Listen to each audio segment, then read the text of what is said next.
Hi friends, welcome to Moody Blooms. I'm Mary Ellen and today we're going to review some of my favorite Pothos or Pothos varieties.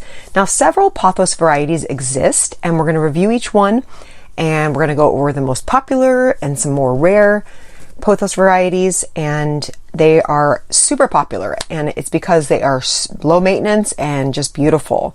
They're great beginner plants and they're hardy and they have these beautiful green leaves, and some of them are splashed and marbled in shades of yellow, cream, or white.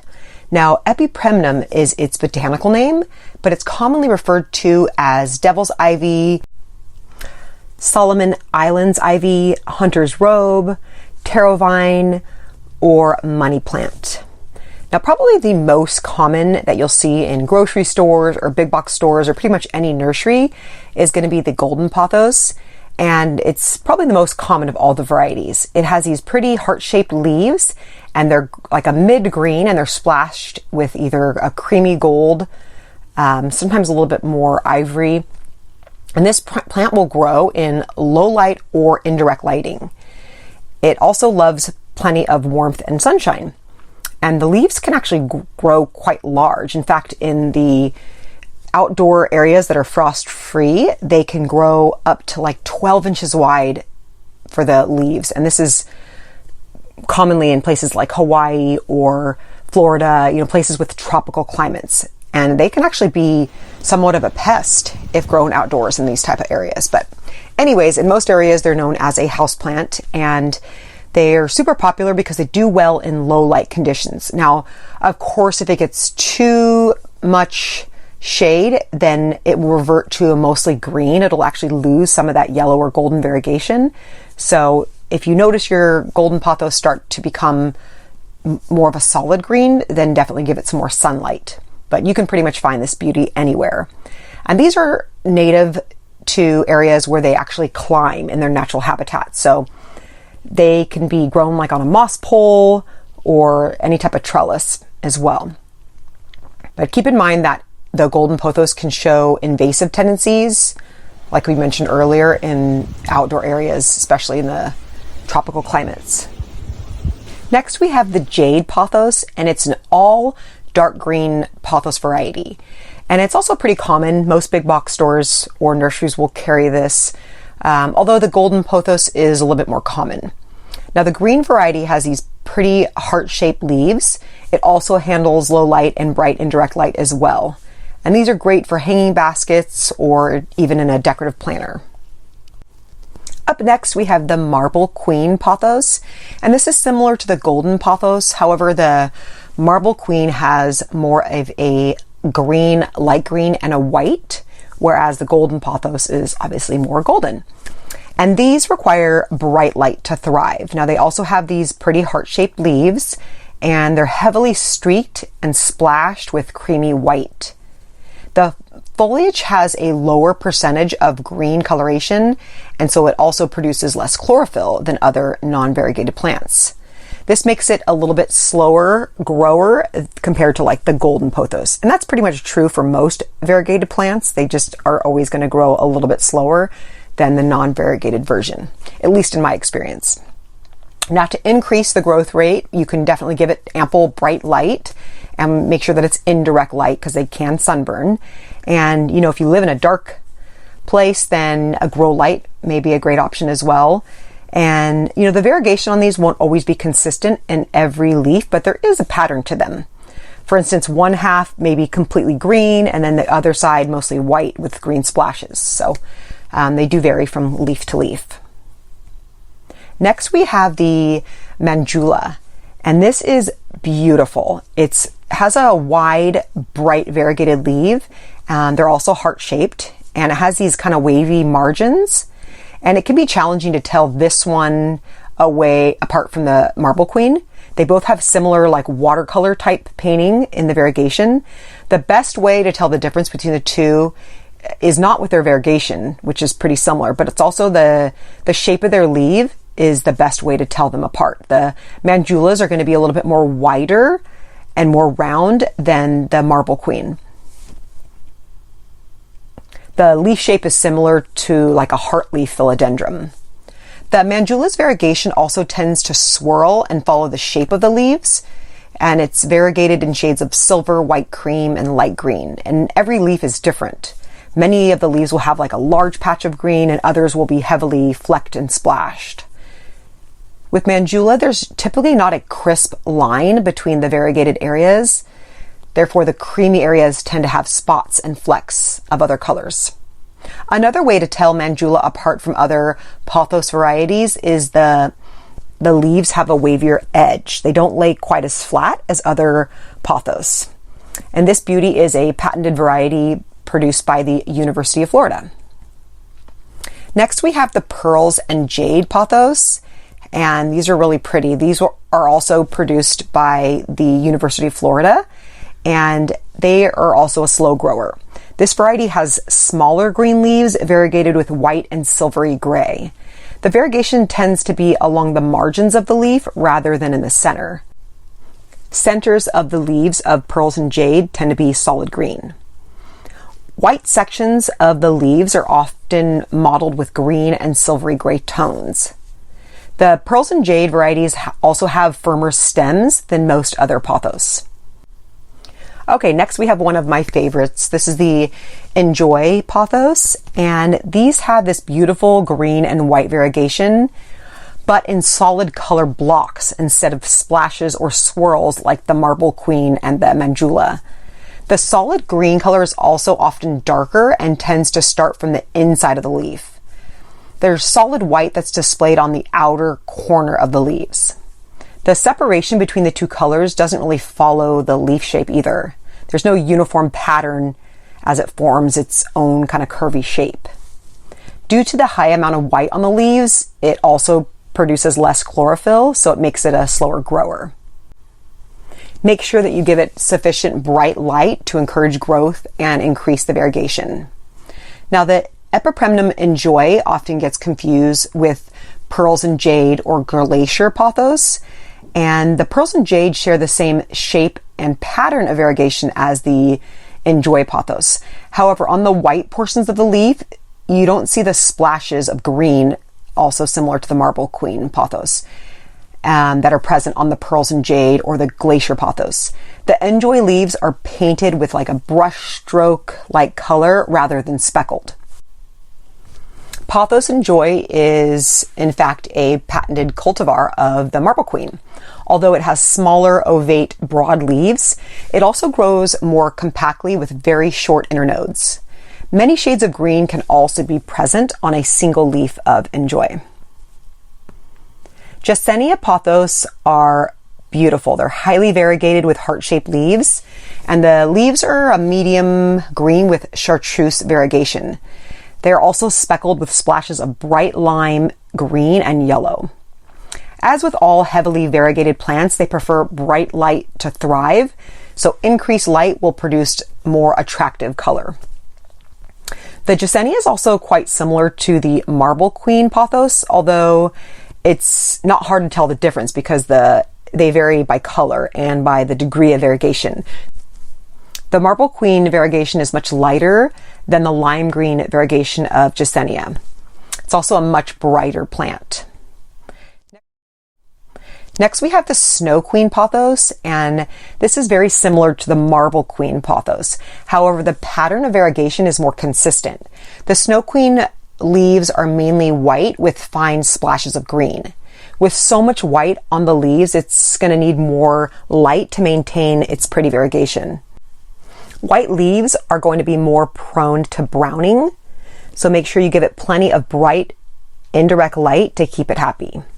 Also avoid direct sunlight to avoid sunburn. These heart-shaped leaves can trail down from a plant placed on a shelf or in a hanging basket. It can also be trained on a moss pole or a stake. Propagation is easy and can help your chance of growing your collection. Remember, these babies love high humidity. Low humidity can also cause browning on the tips of the leaves. The Neon Pothos is definitely the brightest of the bunch. It has a little bit more narrow heart-shaped leaf, and these shine in lime or neon green. The younger leaves will actually be more neon yellow, and as they mature and grow, they'll darken. But they still remain a bright chartreuse color. And to get, of course, the best color out of these, we want to make sure we give them bright light. In low light spots, the color will tend to be more dull and darker. There's some debate on the variegated neon pothos. Some say they're just a typical neon pothos, but there are a few retailers that have been selling these the past few years. And these have a darker green or yellow variegation in them. And the variegation with the dark green is actually due to a specific gene mutation. As they age, the variegation can get slightly darker. They also prefer bright but indirect light. And they can tolerate some low light too. A perfect addition to any pothos collector. A new pothos variety was released and patented in 2020 by Costa Farms. It's called Epipremnum aureum global green, and it has these beautiful shades of light and dark green variegation, and there's a distinct delineation between the different colors. The light green generally begins in the middle of the leaf. It's often confused with emerald pothos as they have a very similar coloring, leaf shape, and size. Global green will usually have a dark green on the outside of the leaf with a light green in the middle, as well as a more distinct difference between the two colors. A hardy and easy to care for plant. The emerald pothos have a dark green splash surrounded by light green. Shapes and patterns tend to be very irregular, so sometimes you really have to look at multiple leaves to tell the emerald apart from global green pothos. It's not always a very clear pattern, but the center is predominantly dark on emerald pothos. Global green pothos have a light green surrounded by the dark green. Now, emerald pothos can also have large leaves with ripples. The green variegation can sometimes be difficult to see, even in the best lighting conditions. Global green pothos have a big difference between the light lime green and the normal green. Emerald pothos are also often confused with jade pothos, especially if reverted back to a solid green. This can happen when pothos aren't getting enough light and can sometimes happen even in ideal lighting conditions, especially with the emerald. Jade pothos have lush green big leaves, and emerald pothos have dark green and light green contrast. Cebu blue pothos is an Epipremnum. However, it's classified as an Epipremnum pinnatum, not like the Epipremnum aureums that we discussed earlier. And these beautiful plants are native to the Philippines, and they're also named Cebu because that is the city where they're originated from. The leaves have this bit of like a metallic sheen, and this makes them distinct from other pothos varieties. Young leaves are long and arrow-shaped, and then as they mature, they split, making them look like a palm. Warm, bright conditions help develop this adult-type leaf. Leaves are green with a silvery bluish undertone. It has the same narrow heart-shaped leaves as other pothos, but the leaves are longer. It's an easy care houseplant that grows well with other pothos varieties. Cebu blue is a bit more delicate than the other varieties of pothos. This slow-growing plant needs a sheltered setting, plenty of warmth, and bright indirect lighting to thrive and produce its most beautiful foliage. Next, we have the Hawaiian Pothos, and this is also an Epipremnum aureum, and they're very similar to the golden pothos. They're almost identical as far as the coloration, but some of the care tips and requirements differ. The golden pothos have darker green and yellow and white streaks, while the Hawaiian pothos have a more intense yellow color. They also vary by shape and size. The Hawaiian pothos is one of the best varieties if you're looking for very large foliage. Epipremnum Hawaiian leaves are huge compared to other types of pothos. Its texture has a glassy glow, similar to a wax. The leaves are thicker and raised or bumpy leaves. It's also great for beginners and immune to diseases. Next, we have the Epipremnum aureum Harlequin. Now, this is a very rare Pothos variety. It looks like the Manjula Pothos. It's a mix of like a marble and snow queen with a little more variegation on the leaves. Harlequin Pothos are highly variegated with plenty of white variegation. Manjula Pothos tend to also have some neon, light green, lime yellow color in their variegation, while Harlequin's variegation is strictly green and white. It can be quite difficult to tell them apart. Many often think they're the same plant. The only difference is the degree of white variegation, which is more prevalent in the Harlequin Pothos. Consider yourself lucky if you get your hands on one of these beauties. Next, we have the Glacier Pothos, or Epipremnum aureum glacier, and these have a green foliage accented with crisp white variegation. They're splashed and flecked with silver and gray. Now, the glacier is commonly confused with Enjoy and Pearls and Jade because the variegation looks similar. However, when placed side by side, you'll notice a few distinctions. The glacier photos have smaller leaves. In fact, it's one of the more rare, smaller pothos varieties. Additionally, if you compare the variegation, you'll see some differences. Glacier pothos's white sections are more like streaks. On the other hand, the other two have patches of white adorning their mainly green foliage. Glacier tends to have more silvery gray mottling or streaking than Pearls and Jade. The Glacier Pothos grows between 6 to 8 feet long and 3 to 4 feet wide. Its trailing habit will mean you'll want to prune it unless it's hanging from a basket. In addition to its ease of care, the plant also cleans the air by removing toxins from it. A quick guide to tell these three plants apart is the Enjoy has no flecks at all, Glacier has flecks in the white part only, and Pearls and Jade has flecks in the white and the green parts. Now, the Glacier is a Costa Farms alternative, and I'm told this is because they decided not to pay for the rights to sell the Enjoy. Next is the Shangri Pothos, and it's a very unique evergreen perennial, commonly known as Pothos Shangri-La or Devil's Ivy Shangri-La. This cultivar produces dark green oval-shaped leaves that remain curled up and appeared wrinkled. As they mature, they may need some help with support. Extensions or a moss totem pole work great.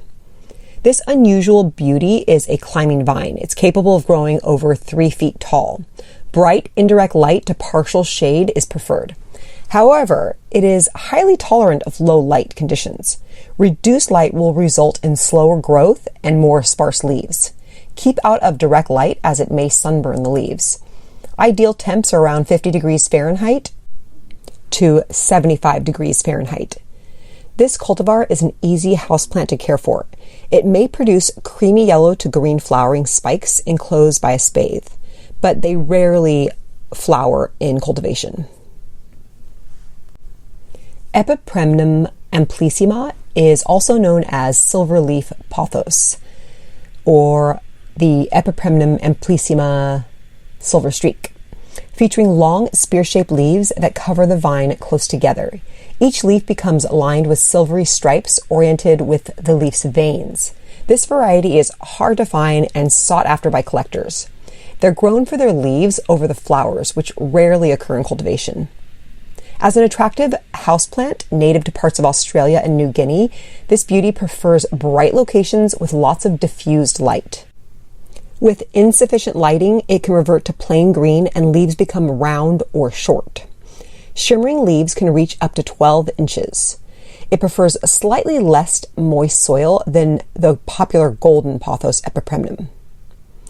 Furthermore, it's an easy-to-grow climbing vine. Philodendrons that vine are also referred to or mistaken as pothos. These vining philodendrons have wider and rounder heart-shaped leaves compared to the Epipremnum pothos, and they do have the ability to climb up, not just trail. When they are growing new leaves, they tend to point or grow up in search of something to grab onto. When the leaves are young, they are peach or pink in color, and then they fade into green or into their variegation as the leaves mature. Now, the first philodendron is the Philodendron Scandens, and this is the similar plant to the Jade Pothos. It's all green When they mature, there's absolutely no variegation to them. The difference is the shape of the leaves, where the heartleaf philodendron has a rounder, wider leaf than the Jade Pothos. The philodendron neon or lime is very similar to the neon pothos. They have the same coloration, but the shape is different. Philodendron micans is very similar to the heartleaf philodendron, but the leaves are darker green, sometimes even burgundy in color, and the leaves have a velvety texture. The next three philodendrons are also very similar with each other, but are a bit harder to tell apart than the first three. And that's going to be the Philodendron Brasil, the Philodendron Rio, or Silvery Stripe, and the Philodendron Cream Splash, or Gabby. Now, the Philodendron Brasil is green with lemon-lime variegation, and it often starts in the middle, but sometimes a leaf could be half green, half lime, or fully lime. So the pattern of the variegation is not consistent. Philodendron Rio, or Silver Stripe, is sold by Gabriella Plants, and they have a variegation that tends to be in the middle, and it's more narrow and not just lime, but also has a white variegation in them, hence the Silver Stripe. The Philodendron Gabby, or Cream Splash, is pretty much exactly like the Brasil, except it has lots of white variegation in it. The Philodendron Brantianum has the same heart-shaped leaf as the others, but is olive green with great mottling, similar to the Scindapsus Pictus Exotica. Another variety that is commonly called pothos falls under the Scindapsus, and they are actually not pothos at all, although a botanical cousin of the Epipremnum aureum pothos. In fact, pothos were originally classified as Scindapsus, but the next few plants I'm going to review are in fact officially classified as Scindapsus Pictus. It is very common to see Scindapsus Pictus variety sold as silver philodendrons or silver or satin pothos in nurseries or big box stores as their common name. Now, there are several cultivars to choose from.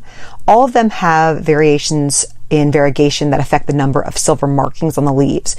The three main satin pothos types that we're going to review are Argyraeus with sparse silver variegation, the Silver Ann, which has silver pothos leaves, and Exotica that has a heavier variegation that looks like silver splashes. So we're going to start with the Argyraeus, which is commonly called satin pothos. And Argyraeus means shiny silver in Latin, hence the distinctive small splashes of silver that actually shimmer when the light hits the leaves. Scindapsus Pictus Argyraeus leaves feel a little bit thicker than philodendrons or epipremnums. Leaves are also more narrow than the heartleaf philodendron, but a little bit wider than golden pothos. It has smaller leaves than some of the others, which are dark green with lighter splashes of silver across them. Its leaves are also flatter than the Exotica. Exotica's leaves are much larger and tend to fold as they grow larger. The best leaf color and variegation will of course be in bright indirect light. It prefers warm temperatures and loves humidity. Avoid temperatures that go below around 60 degrees Fahrenheit because the cooler air may damage the plant's leaves. She hates cold drafts and soggy soil. Also, be sure not to overwater this beauty as it can develop root rot. Reduce fertilizing and watering during winter. These easily propagate from stem cuttings in spring or early summer. It makes a perfect houseplant for sunny to shady areas. It can be grown in terrariums, in containers, on upright poles or stakes, or trailing on a shelf or hanging from a basket. This cultivar is probably the most common type of Scindapsus available, and they're usually labeled as satin pothos by nurseries. It also resembles a compact version of silver satin. Next, we have Scindapsus Pictus Silvery Ann, and this is a fairly new cultivar compared to the Argyraeus and Exotica. It resembles the Argyraeus, but it has the same shape and the same size leaf, although the leaves can sometimes be larger, but with more of a splattered silver variegation. At first glance, it may be difficult to differentiate the two. The younger leaves may have a lot less silver flecks in them, but the mature leaves are commonly half or more covered in irregular silvery sheen with speckling or splashes on the remaining portion. This silvery type of variegation is known as blister variegation. Unlike variegation in other plants such as pothos or monstera, the blister variegation is caused by the epidermis and the lower layer of the leaf separating, causing air pockets to form. The silvery effect we see on these leaves is actually light reflecting off these air pockets. The care for Silvery Ann is pretty much the same as other varieties. She does well in medium to bright indirect light, although keep in mind lower light will produce less silvery leaves. And of course, overly bright light will wash out the darker green color. In its natural habitat, it is a source of food for lizards and other reptiles. As a houseplant, it is an air-filtering plant that also produces oxygen. Just as easy to care for as pothos. Next, we have the Scindapsus Pictus Exotica, which has gorgeous variegation on its leaves. Definitely more intense silver variegation than the Argyraeus, covering anywhere from 60 to 90% of the leaf. The Exotica looks like a larger version of the Silvery Ann, and in my opinion, it's more consistent with its pattern compared to Silvery Ann. It usually has larger leaves with more variegation around the edging on each leaf, and the leaves can fold a bit as they grow quite large. Luckily, this variety is becoming pretty easy to find at local nurseries, and I've even seen it pop up at some big box garden centers. I hope you enjoyed learning all about our favorite pothos and our favorite pothos look-alike varieties of Philodendron and Scindapsus. If we missed one of your favorites, please leave it in the comment below, or if you have any comments for that matter. I love hearing from you. Please give us a big thumbs up if you found our content helpful. It really helps us get our videos out there. And we hope to see you next time on Moody Blooms.